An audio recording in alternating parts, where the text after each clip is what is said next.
আসসালামু আলাইকুম। সবাই কেমন আছো? আশা করি ভালো আছো। আবারও হাজির হলাম আমার ভাইজি দীপান্বিতা মান্নার রেসিপি নিয়ে।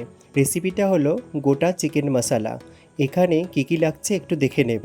পেঁয়াজ কুচি, আদা কুচি, রসুন কুচি, টমেটো কুচি, ক্যাপসিকাম কুচি আর কাঁচা লঙ্কা। প্রথমে কি করতে হবে, কড়াইতে বেশ কিছুটা তেল দিতে হবে। তেলটা গরম হয়ে গেলে ওর মধ্যে গোলমরিচ, জিরে, ধনে আর বেশ কিছু শুকনো লঙ্কা দিয়ে দিতে হবে। তারপর ওটাকে হালকা ভাজা করে ওর মধ্যে পেঁয়াজ কুচি, আদা কুচি, রসুন কুচি এগুলো দিয়ে দিতে হবে। এগুলোকে দিয়ে বেশ কিছুক্ষণ নাড়াচাড়া করতে হবে যতক্ষণ না নরম নরম হয়ে যায়। একটু নরম হয়ে গেলেই ওর মধ্যে দিয়ে দিতে হবে টমেটো কুচি। টমেটো কুচি দেওয়া হয়ে গেলে একটু নাড়িয়ে নিতে হবে। তারপর ওর মধ্যে হাতে তুলে আলতোভাবে চিকেনগুলোকে দিয়ে দিতে হবে। পুরো বাটি শুদ্ধ ওপর করে দেওয়া যাবে না, কারণ বাটির মধ্যে যে চিকেন ধোয়া জলগুলো থাকে ওই জলটা ওর মধ্যে পড়ে যাবে সেই কারণে।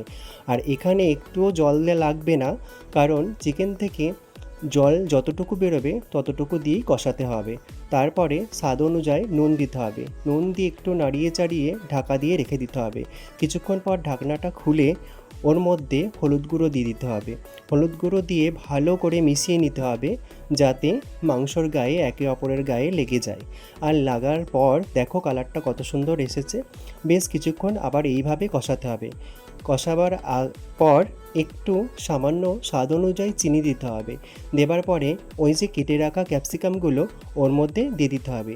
দেবার পর আবার কিছুক্ষণ কষাতে হবে। কষাবার পর কিছুক্ষণ চাপা দিয়ে রাখতে হবে। তারপর ঢাকনা খুলেই রেডি আমাদের গোটা চিকেন মশলা। তোমরা অবশ্যই কমেন্টে জানিও এরকমভাবে বানিয়ে।